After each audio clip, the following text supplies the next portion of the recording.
회사는 1000억엔을 벌었는데 팬들은 그 공로자를 이해하지 못하는 작품이 있죠. 바로 말도 많고 탈도 많았던 건담 작품, 기동전사 건담 지쿠악스 이야기입니다. 한국에선 TV판이 방영되지 않아서 집계가 어렵지만 아마존 프라임의 리뷰 점수는 2.7점으로 딱 중간, 그리고 상세 리뷰를 보면 1점과 5점의 점수가 몰려 있습니다. 즉, 이 작품의 평가는 극과 극이라는 거죠. 사실 모든 건담 작품은 평이 갈리긴 하는데 이 작품만큼 갈리는 경우는 흔치 않지요? 이번엔 왜 이 작품이 역대적 흥행을 했음에도 이렇게 평이 갈리는지에 대해서 한번 이야기해 보겠습니다. 우선 지쿠악스의 성과에 대해서 이야기해보죠. 2026년 반다이 남코의 결산 자료에 의하면 건담 IP의 전체 매출이 전년도 1535억엔에서 2543억엔으로 약 1000억엔 증가, 전년 대비 약 65% 증가했으며 반다이 남코는 공식적으로 수성의 마녀, 그리고 지쿠악스의 히트가 이에 기여했다고 밝혔습니다. 특히 지쿠악스 극장판은 매주 트렌드 상위를 건담으로 도배하며 새로운 팬의 관심을 불러 모으는데 성공했죠. 심지어 그 기세 좋은 키르케 마녀의 흥행 수익조차 능가했다고 합니다. 그런데 왜 회사는 성공한 작품이라고 하는데 이렇게 찬반양론이 거센 걸까요? 왜냐면 이 작품이 오래가는 팬덤을 키우는 것이 아니라 단기간에 매출을 올리는 데만 집착하는 흔적이 보이기 때문입니다.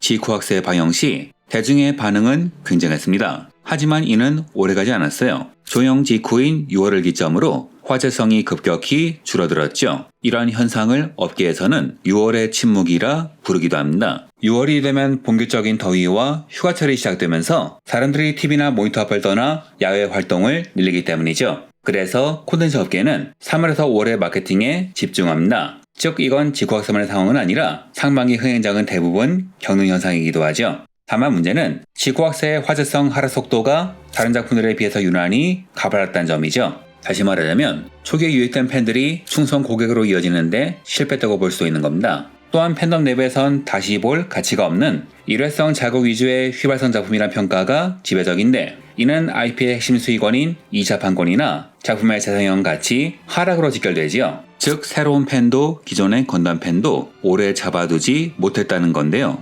그렇다면 지쿠악스는 실패한 작품일까요? 저는 반다이는 이런 현상이 벌어질 것을 예측하고 있었고 큰 신경을 쓰지 않았을 거라고 생각합니다. 왜냐하면 건담은 완구를 팔기 위해서 만드는 작품이기 때문이죠.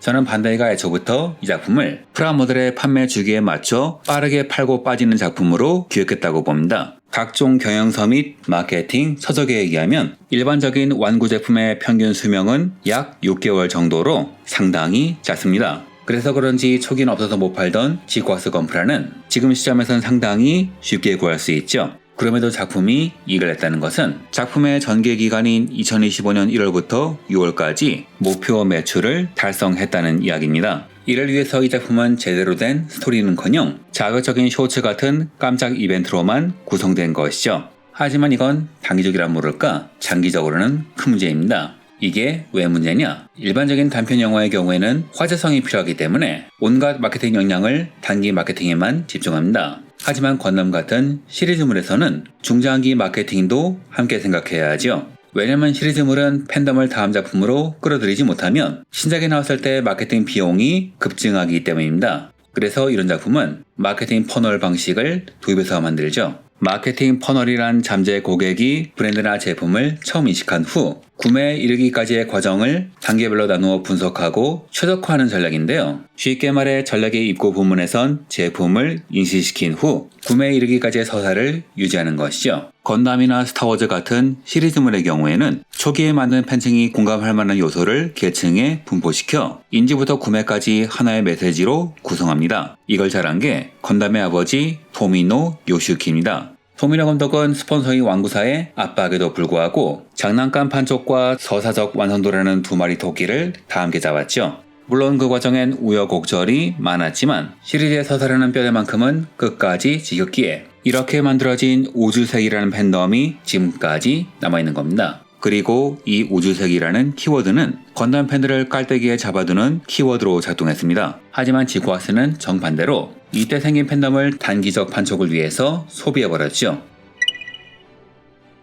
지쿠악스라는 작품은 토미노 감독이 만든 우주 세계를 재해석한다는 캐치프레이즈 하에 만들어졌습니다. 그리고 원작 팬들이 열광할 만한 오리지널 재해석을 하면서 화제의 중심에 올랐죠. 하지만 이를 기대하고 지쿠악스를 본 팬들은 배신감을 느꼈습니다. 어떤 배신감이냐? 전쟁 대서사시를 기대하고 본 입구와 개인적인 성장 이야기로만 끝난 출구 사이의 불일치, 즉 우주세계의 재해석을 기대했는데 결과물은 엉뚱한 게 나온 겁니다. 이 작품은 극장판 비기닝과 TV판으로 나온 본편의 성격이 완전히 다릅니다.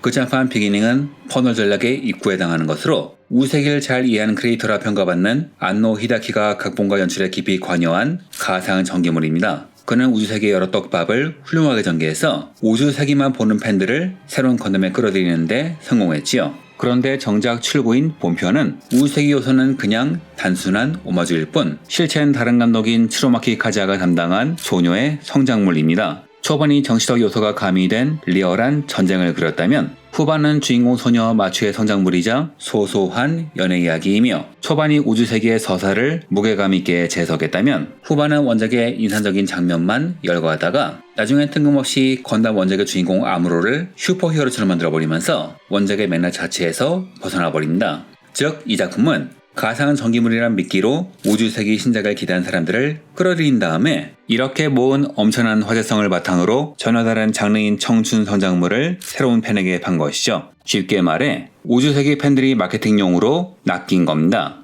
부동산이나 중고차 앱에서 좋은 조건의 물건을 보고 찾아갔더니 그건 방금 나갔다면서 다른 물건을 파는 경우가 꽤 많지요? 이게 바로 미끼와 전환 전략입니다. 그럼 이들은 왜 이런 작품을 만들었나? 건담같이 역사가 긴 콘텐츠는 공통적인 고민이 있죠. 예전 팬들만 보기 때문에 새로운 팬이 오지 않는다는 것. 하지만 예전 팬들은 점점 줄어들기 때문에 새로운 팬을 계속 확보하지 않으면 시리즈가 죽어버리고 말지요. 문제는 요즘 팬들은 가볍게 볼 수 있는 작품을 선호할 뿐 무거운 정치나 군사 이야기는 별로 안 좋아하는데 기존 팬들은 건담의 그런 면을 좋아한다는 문제가 있죠. 한마디로 고객의 성향이 극과 극이란 겁니다. 그래서 반다이와 썰라이즈 그리고 카라는 묘수를 내놓은 것이죠. 새로운 시청자를 위해서 소녀의 청춘 이야기를 하면서 그렇게만 하면 기존 팬들이 반응하지 않을 것 같으니까 우주세계라는 거대한 서사를 재해석한다는 포장을 한 겁니다. 그리고 그것이 정확히 성공해서 이 작품은 상업적으로 대성공을 한 것이죠. 문제는 이런 단기적 화제의 머리는 프라모드를 파는 데는 좋을지 모르겠지만 건담이라는 브랜드를 장기적으로 관련된 측면에선 명백한 직무유기입니다. 왜냐하면 작품의 화제성을 주도한 우주세계 팬들은 아무것도 얻은 것이 없기 때문이죠.